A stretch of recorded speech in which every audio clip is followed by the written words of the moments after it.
What's going on? We are continuing our ranking of every Seinfeld episode. We are now on to part 7. We're doing numbers 69, nice, through 55. This one will be covering Independent George, Pez dispensers, picking your nose, packs, answering machine messages, all kinds of good stuff. So let's get into it.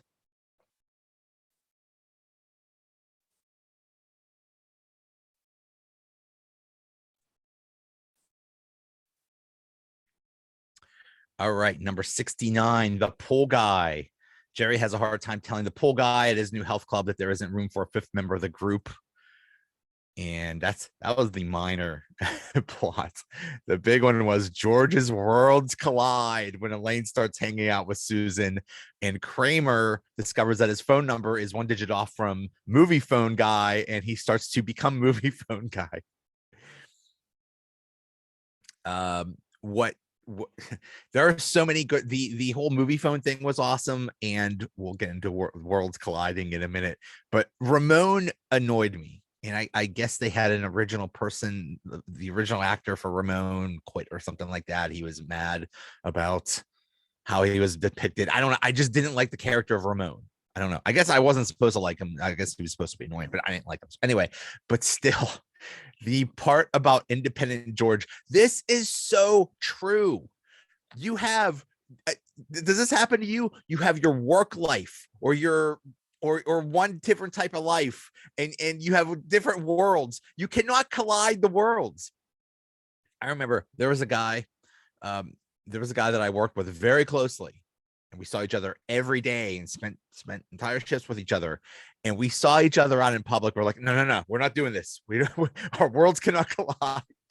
We have our work world and our personal world, and that we're not combining them. It's one of the great quotes ever from George.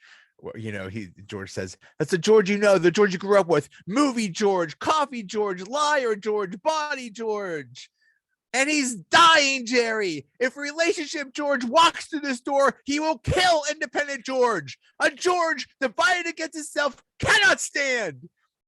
One of the great quotes of the whole series. And then at one point he says, "You're killing Independent George."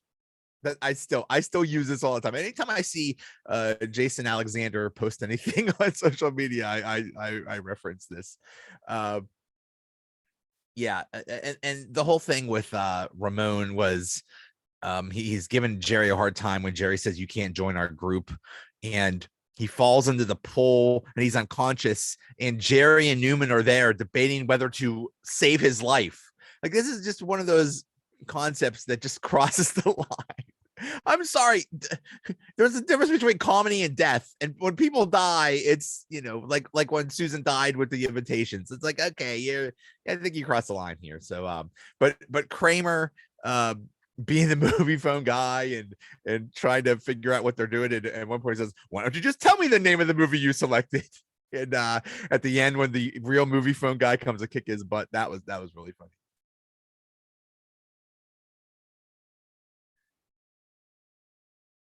Number 68, the Pez dispenser from season 3. George invites Elaine and Jerry to go with him to his girlfriend's piano recital, and he brings out the Pez dispenser. And there's a whole thing about George wanting to break up with her, so he does a preemptive breakup, which is genius at first because he has hand. And Jerry and Elaine hold an intervention for a friend, and Kramer joins the polar bears, which is basically just an excuse to have the polar bears in the room with him. So the concept of hand, the upper hand, that was really funny. George says, "I need hand, I have no hand." And he breaks up with her, and then he gets upper hand, he gets hand, but at the end the girlfriend realizes that it was Elaine that was laughing, and she freaks out on him, and she says, "I am breaking up with you." He says, you can't break up with me, I've got hand." And she says, "And you're gonna need it." I remember when this was originally came out, I thought this was the funniest thing ever. That was so funny. Yeah, the whole thing with the intervention, that was okay. The polar bears were the old guy with the polar bear. It's like, yeah, we used to do interventions when the polar bears stopped coming. We just go to his house and say, what do you do? Well, you don't want to be a polar bear anymore. It was too cold for you. It was just that old guy, whoever that was. That was really funny. Number 67, The Betrayal from season 9. This was the backwards episode. Okay, it's a cute concept. Elaine decides to spite her old college roommate Sue Ellen Mishke by taking Jerry and George to India to attend Sue Ellen's wedding. Elaine, Elaine reveals secrets because she drinks and opens up the vault. There's a thing with Jerry's ex flame Nina, who is now going out with George, and George finds out. George wears boots to impress Nina because it makes him look taller. There's a thing with Kramer and Franklin Delano Romanowski, who tells him to drop dead. This is just one of those weird season 9 episodes that didn't work. There were some in season 9 that were awesome. I believe the Festivus episode was in season 9. So there were some that were good, but there were some in season 9 they're just they're saying, oh, Seinfeld should have continued for years on after that. It's like, I don't know about that. I think it was a good idea to end after 9 seasons. I did like when Newman said to whoever he was going out with, he said, I'll tell you a little secret about zip codes. They're meaningless. And so you start at the end and you go back to the beginning. They even go back like 11 years in the past when Jerry first met Kramer. And from the very first episode of Seinfeld, they called him Kessler, I believe, because of some legal issue with the real Kramer. So they address it in this one. Like, oh, okay, whatever. Number 66, The Limo. George meets Jerry at the airport. But they notice a limo driver waiting for someone named O'Brien. So they just say, hey, I'm O'Brien. And they get in the limo, and it turns out it's a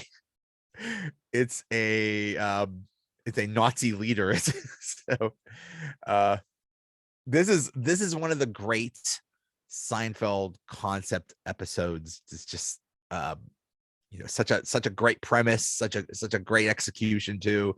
At one point, I love when George, I think he's done this a few times, he says, we're living in a society. That's another line I use all the time.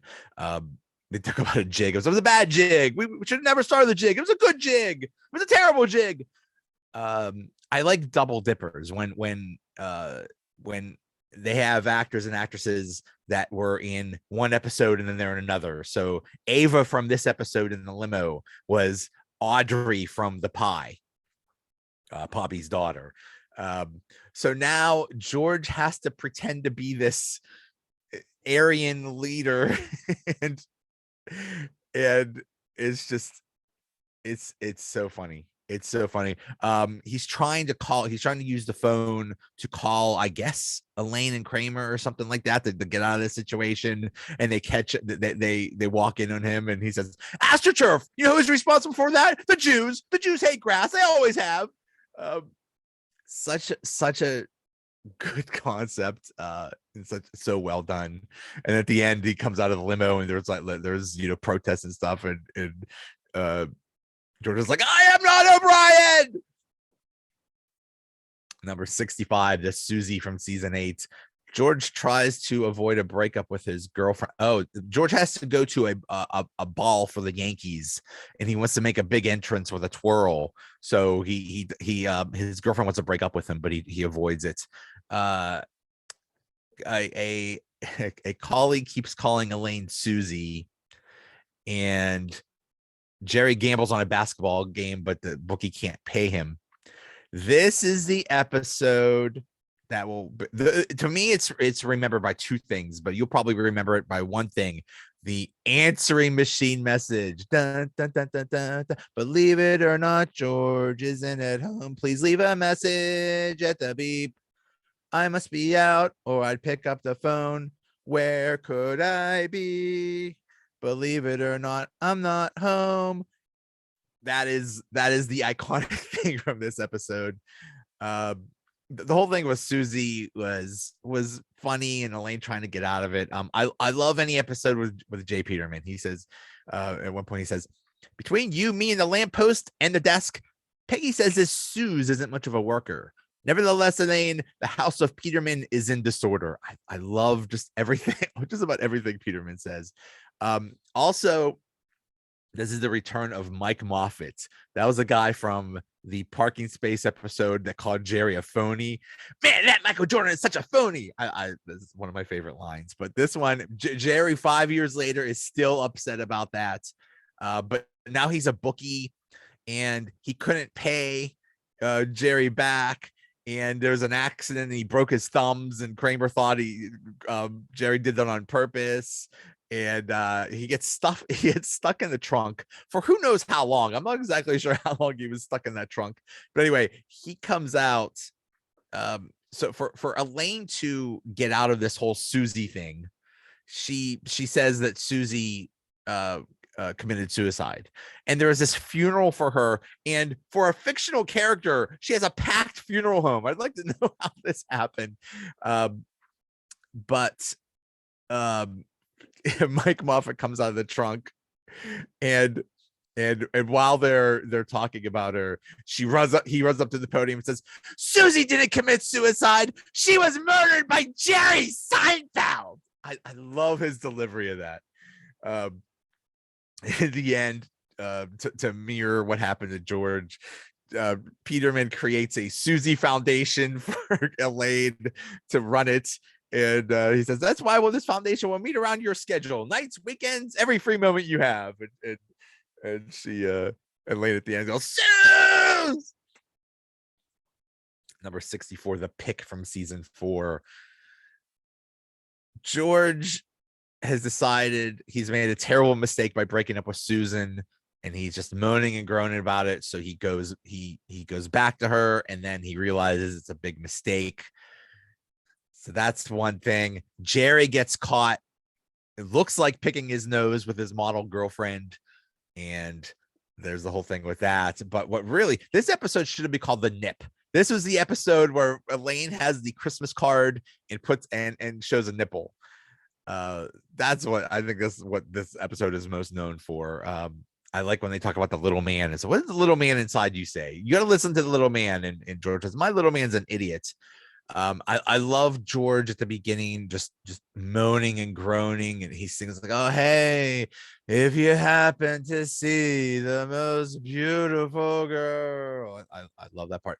This is also the episode where Kramer has his idea for the perfume that smells like the beach, and Jerry's model girlfriend is wearing that perfume. They actually made it, and Jerry tries to keep Kramer away from her so he doesn't smell it, and he thinks he's successful. And then Kramer is in the hall, and all you hear is the beach, and he realizes that that's the fragrance.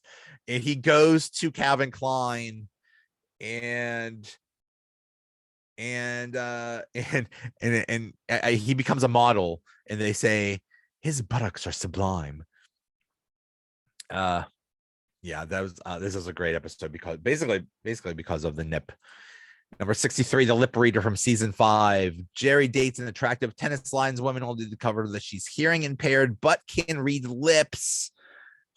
George gets caught acting like a slob on live television at the tennis match and gets dumped, so he uses a lip reader to spy on his girlfriend.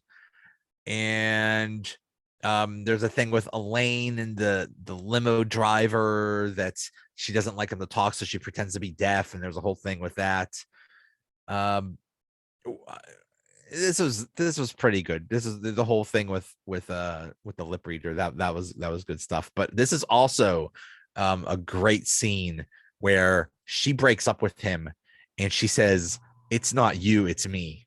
And George says, you're giving me the it's not you, it's me routine? I invented it's not you, it's me. Nobody tells me it's them, not me. If it's anyone, it's me. And she says, all right, George, it's you. You're damn right, it's me. Love that.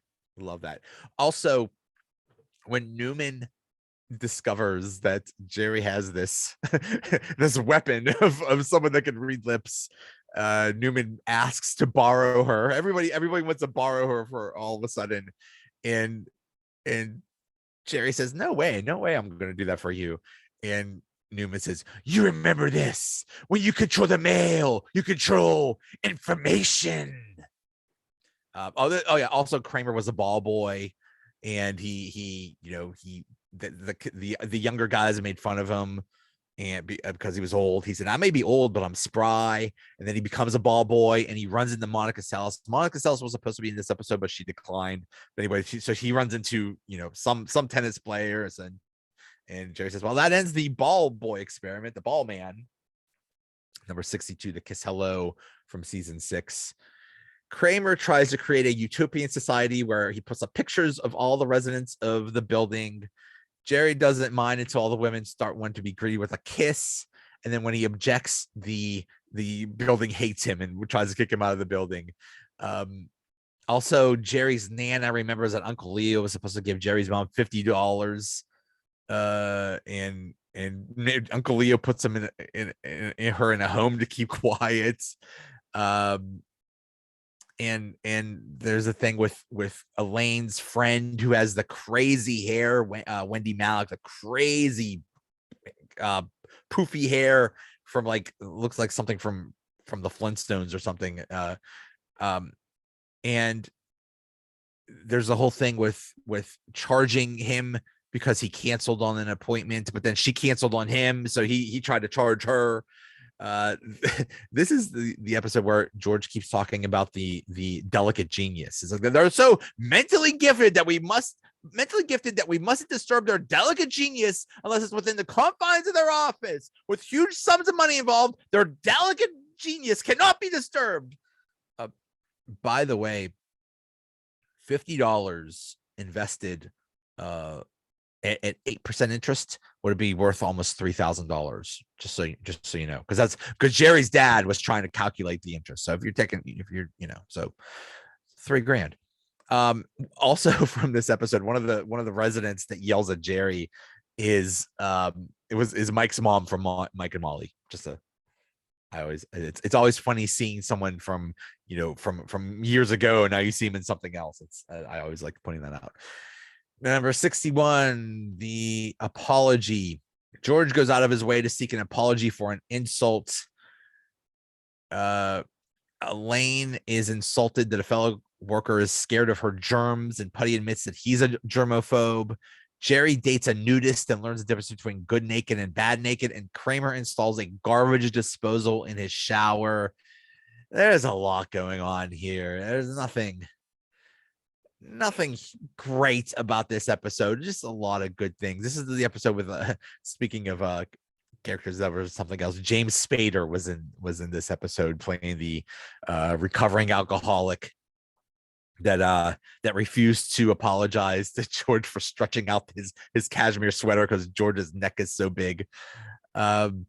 Jerry's girlfriend is naked all the time, and she's very pretty, but when she coughs naked, I guess it's not a good look. So then Jerry decides to go naked all the time, and she doesn't like that. And there's this great line from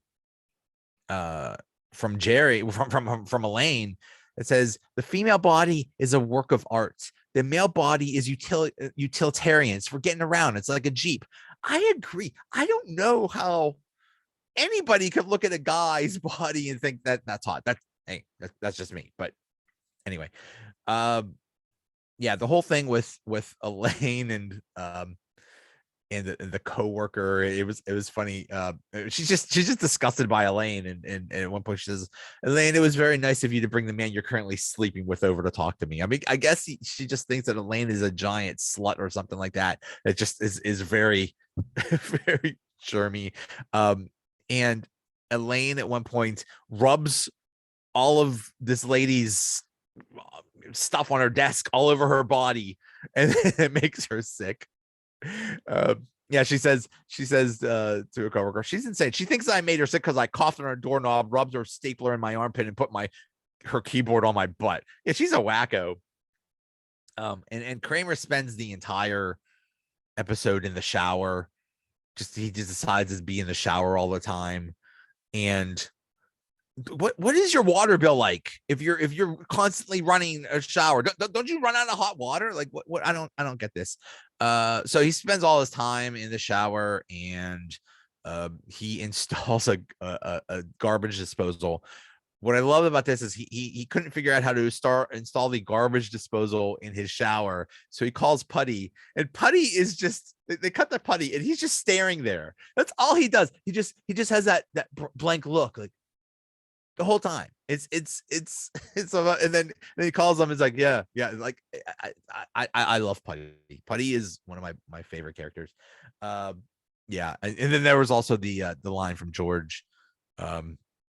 Looking for the apology. He says, instead of an apology, he was bebopping and scatting all over me.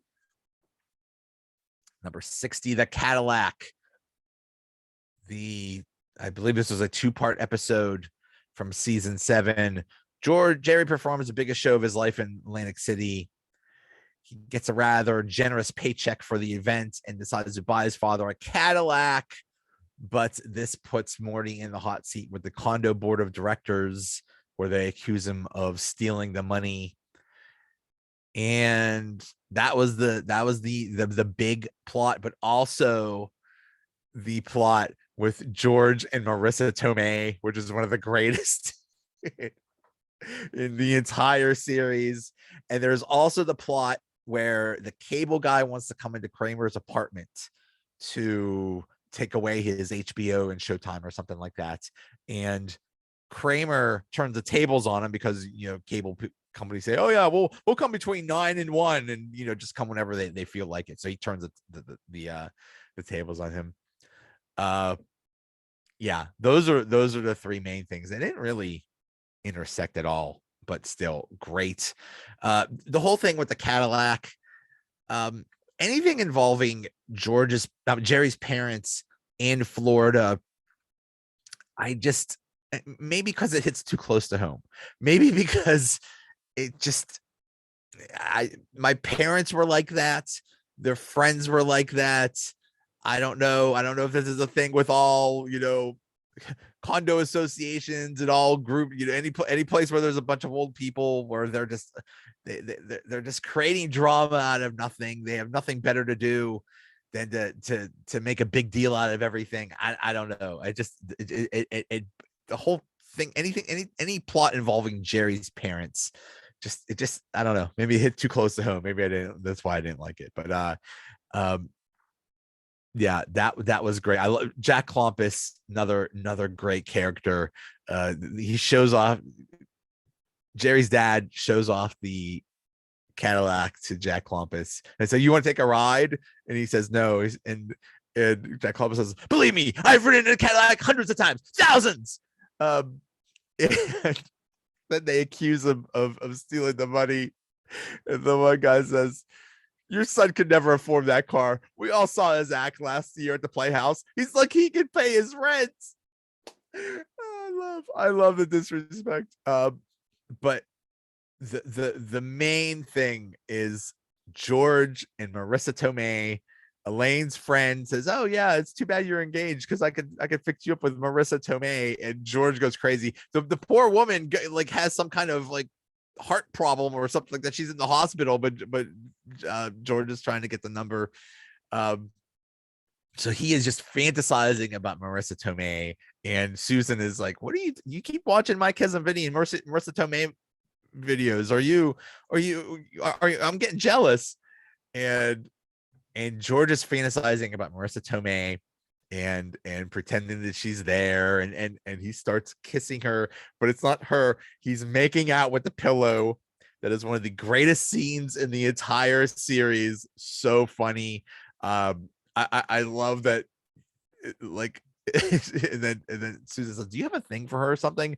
And George is like, "Yeah, I have a thing for Marissa Tomei. She would never go out with a short, stocky, bald man. Oh, that's her type. She's an Oscar winner. Besides, I don't even know her. It's not like anyone's trying to fix us up. I mean, who would try to fix up me with Marissa Tomei?" And then he finally meets Marissa Tomei and says, "So tell me how how is it that a man like you, so bald and so quirky and so funny, how is it that you're not taking? And he says, well, actually, I am engaged. And he slugs her. That's great. I also like that Jerry's staying down in Florida, and it's like 4 p.m. They're like, okay, it's time to eat dinner. And he's like, what are you talking about? It's like, well, that's the early bird special from 4:30 to 6. And Jerry's like, I will pay extra. Can we eat at a reasonable hour? And they eat at 6 o'clock, and that just that just freaks out all of the residents. And someone says, oh, look who's eating at 6 o'clock. Oh, and then there was some dumb thing with Elaine and George working on an excuse, and she says that her boyfriend Art Vandelay is an importer and doesn't want to be an importer, but wants to be an exporter or some crap like that. That was dumb. So number 59, the fix up from season 3. George is convinced he is fated to never have a relationship. Elaine's friend thinks that all good men are either taken. And so Jerry and Elaine decide to fix them up, and they almost have a baby. It's funny watching this episode now because Cynthia, Elaine's friend, is Janice from Friends. Oh my God. But she is not Janice in this episode. She's acting like a normal person. I love when Jerry is describing her. But Jerry is describing her to George, and Elaine is describing him to Cynthia. And George says, I like thick, lustrous hair. Thick, lustrous hair is important to me. If you stick your hand in it, it's easy to get out. A bald guy talking about thick, lustrous hair. Really funny. He says, I need a good cheek. Is there a pinkish hue? A good cheek? And Elaine is just trying so hard to make George look good. It's like he said, there's a lot of character in his face. He can lift things really high and stuff like that. So, but Kramer's friend Bob Sacamano got a job at a condom factory, and he just dumps out a bag of condoms, and George uses one of them, and then later on, Kramer's like, "Hey, don't use those; those are defective." And Cynthia misses her period, and George decides to be a stand-up guy and says, okay, if this is our baby, I will support you. I'll help you out in any way I can. And it looks like everything's good, and they live happily ever after. And then Cynthia sees how George eats. He eats disgustingly. One other thing, when George learns that she might be pregnant, George is happy. He's like, my boys can swim. That was a huge line back in the day. Number 58, the pilot from season 4, another 2-part episode. This is the season finale of season 4, the ending of the show within a show arc, which was so brilliant. The pilot is finally a go. Elaine has to avoid Russell Dalrymple. They had a date and it did not go well. So much going on with this episode. Kramer comes face to face with his TV show counterparts, which, by the way, that guy actually did audition for the role of Kramer on Seinfeld. Crazy Joe Davola shows up and yells "Sic Semper Tyrannis," and basically as soon as the pilot airs, Russell's no longer with the company with NBC, so the new person kills the show. But you have the auditions for the cast, and you have the people auditioning for George, and Jeremy Piven like nailed it. He was the perfect George. He comes in and he says, what are we looking at here? Is this guy a real loser? And George is like, no, he's not a loser. And then the people auditioning for Elaine. One of them was Mariska Hargitay, who did not look like Mariska Hargitay, but that freaks me out that Mariska Hargitay was in here. But she says it's like a bald convention out there, and then she sees George is like, "Oh, sorry, I made a faux pas." And Jerry says, "No, you didn't. He knows he's bald." Also, George gets a cancer scare. He thinks there's something on his lip, and he's freaking out. And apparently, this mirrors what happened in real life with Larry David. Larry David was freaking out the first few seasons of Seinfeld because I guess he just is not afraid. He just does not like success, and he was just hoping that the show would get canceled. Oh, and then there's this thing about. Okay, so Kramer gets constipated, and there's a whole thing about that, and the dreaded apparatus. And Elaine goes after big-breasted waitresses. All the waitresses at Monk's have big breasts, and okay, and then and then he tells she reports them, but that just makes the business boom there because they tell everybody, hey, this place has a bunch of big-breasted waitresses. Apparently there's a good line when Kramer is talking to his counterpart and he's trying to fix his constipation problem. He says to the waitress, "Bran flakes, 100%. I got a big problem." There was the whole thing with the Kramer actor taking the raisins and George confronting him, and this guy's like, "I'm gonna rip your heart out of your butt." It was also cute to have the montage of a lot of the characters from season 4 watching the pilots, and the whole thing was just a commentary on how networks, how they handle TV shows and stuff. And because I mean the pilot was so bad, it was such a silly plot of the Jerry having the guy be his butler because of a car accident or something like that. And the one line that I always remember from this is Jerry saying, "Because he's my butler." Okay. Oh, and by the way, at the end, Russell dies. Russell, because Elaine says, "Well, maybe you should join Greenpeace or something like that." So he joins Greenpeace, and he goes out into the water and was on a boat with 2 other guys. Which, by the way, those 2 other guys were Larry David and Larry Charles, and he's dead. By the way, it's just another casual, nonchalant death on Seinfeld. Like, guys, don't kill people. Come on. Number 57, the Raincoats, another 2-part episode. Jerry's parents are visiting before leaving for France, and Jerry has a hard time connecting with his new girlfriend, Rachel, because his parents are spending so much time in his apartment. George uses the trip to get out of volunteering for Big Brothers, but is stunned to learn that his little brother is searching for his dad in France. Kramer and Morty team up to sell Morty's old beltless trench coats, The Executive, to a vintage clothing store. And Elaine's new boyfriend is a close talker who enjoys spending time with Jerry's parents. There's a lot.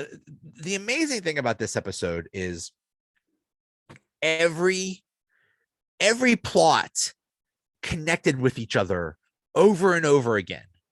That's amazing. I mean, this is what Seinfeld is known for, all the dovetailing plots, eventually connecting, but these connected throughout the full hour episode.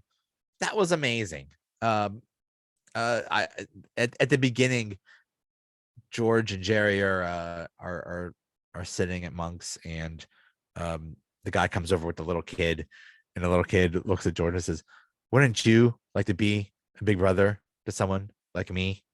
Please." Putting on the old puppy dog eyes. There's also the thing with Jerry's parents not liking the Costanzas. The Costanzas kept saying, "Come over for paella." I don't know exactly what paella is. It looks like a combination of seafood, and I don't know. It looks good, but it's not. I'm picky, and I would never eat it. But anyway, Jerry's parents just make excuses to avoid seeing the Costanzas, and Jerry is surprised by this. He's like, I didn't think you noticed annoying people of your own age. I like that. One of Jerry's parents says, "We don't care much for the Costanzas. We can't stand them." Just like in the library episode when the when the gym teacher says, "Can't stand ya." Also, the Rudy's Vintage Clothing Store was run by Mike Haggerty, who unfortunately passed away recently. But he was the superintendent on Friends. He was on a million other things. You would recognize him immediately. Yeah, but Aaron being obsessed with Jerry's parents, a close talker. The scenes where Judge Reinhold is going right up to their face. Right up, just inches away from their face. I should do this part right up to your face. That was funny. And then when he sees Kramer, and Kramer's such a great physical comedian, and he knocks over Kramer. So funny. So yeah, so Jerry and the girlfriend can't find time to get it on because Jerry's parents are there. Hey Jerry, bedrooms have doors. You close the door, you do whatever you want. What's the problem here? Anyway, so they go to a viewing of Schindler's List, and they're making out, and Kramer sees them. I'm sorry, Newman sees them, and he tattles on them to Jerry's parents. I like when he talks to he goes to visit Jerry's parents, and even Jerry's mom was like, "Hello, Newman." Even Jerry's parents hate Newman. And Newman says, "He was moving on her like the stormtroopers into Poland, and a more effective spectacle I cannot recall." Love Newman. So George finds out that Jerry's parents are lying about seeing them, and he tells his parents, and they get all mad. And George says, "The thing that bothers me most is the lying." Really, George? You're complaining about lying? So anyway, Jerry and his girlfriend make out during Schindler's List, and then they come back, and the parents are asking about it, and what it says. "What about the ending with the list?" It's like, "Oh yeah, that was some list." Yeah. Also,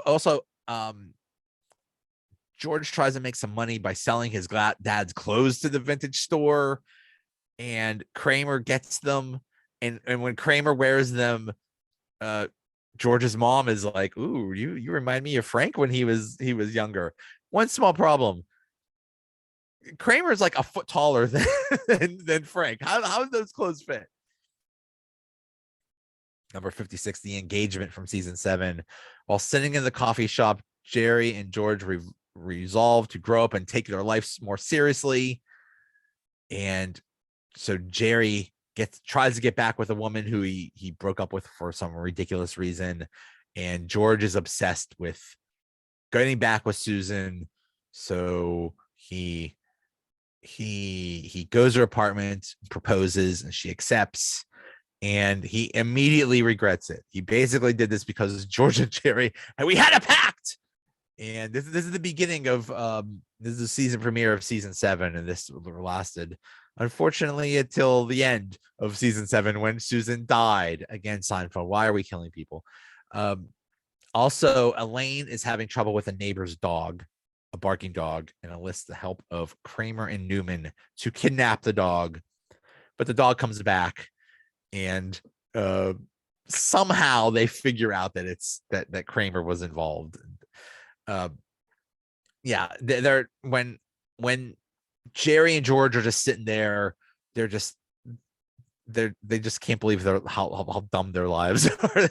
Jerry says, "What kind of lives are these? We're like children. We're not men."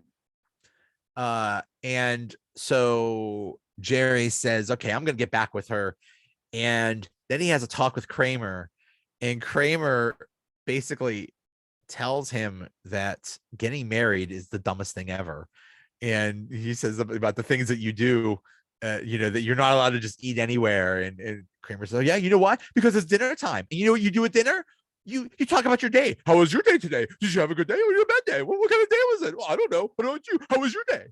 So funny that and Jerry's like, "Wow, I'm really glad we had this talk. Why are you taking advice from Kramer of all people?" So George goes to Susan and convinces her that they should get married, and they call his parents, and it's typical George's parents. They're screaming, they're arguing, but she puts them on the phone with Susan. It's George's mother and Susan says, "I love George very much," and George's mother says, "May I ask why?" So funny, so funny. Also at the end, the police figure out that it was Kramer, Elaine, Kramer, Elaine, and Newman in on this dog kidnapping plot. And I guess it mirrored what happened with the Son of Sam thing, where they go to arrest Newman, and Newman opens the door and he's smoking. He just says, "What took you so long?" Great line. Number 55, the masseuse from season 5. Jerry is desperate for his new girlfriend, a professional masseuse, to give him a massage, but every hint or suggestion seems to fall on deaf ears. They go on a date with George and his new girlfriend, and it's obvious that George's girlfriend doesn't like him, which drives George to extremes. Elaine is dating a man named Joel Rifkin, not the serial killer, but he attempts to change her. She tries to change his name because he has the same name as a serial killer. Honestly, I don't remember Joel Rifkin. Apparently this happened like in the late 80s. This happened right around the time that Seinfeld was being aired. So but it was weird that this aired in, I think, 93 or 94 or something like that. And she says, "Why don't you change your name to OJ after OJ Simpson?" And then months later, the whole OJ Simpson thing happened. So how weird is that? What blows me away, this is one thing I always like to do. Anytime I'm watching a TV show or a movie or something like that, I like to know who's doing what, who is that actor, who's that actress, what were they in previously. And the masseuse was Jennifer Coolidge, Stifler's mom, also from Two Broke Girls and a whole bunch of other things. But she doesn't look like Jennifer Coolidge. She doesn't act like Jennifer Coolidge. But this was Jennifer Coolidge. Also, the Joel Rifkin from this, any Cheers fans, he was Henri, the guy that tried to steal the French guy that tried to steal Woody's girlfriend. Is Woody, I'm going to steal your girlfriend. That was the same actor. Anyway, the whole thing with Jerry trying to make her give him a massage. Dude, why don't you just ask? Come on, I mean, it's that simple. But George being obsessed. George has a lovely girlfriend that really likes him, but he is obsessed with Jerry's girlfriend not liking him, and he just goes crazy and he cannot stop talking about it. And finally, George's girlfriend says, "Okay, fine, I can't take this anymore. It's either her or me." And she's like, "Okay, I gotta go." Okay, we're breaking up. At one point she says, "Does everyone in the world have to like you?" Yes, everyone has to like me. I have to be liked. That's George. That's typical George. All right, so that covers 69 to 55. That is part 7. Remember, for all the other previous parts, check out the Donut Bag or my YouTube channel. Thanks for watching or listening.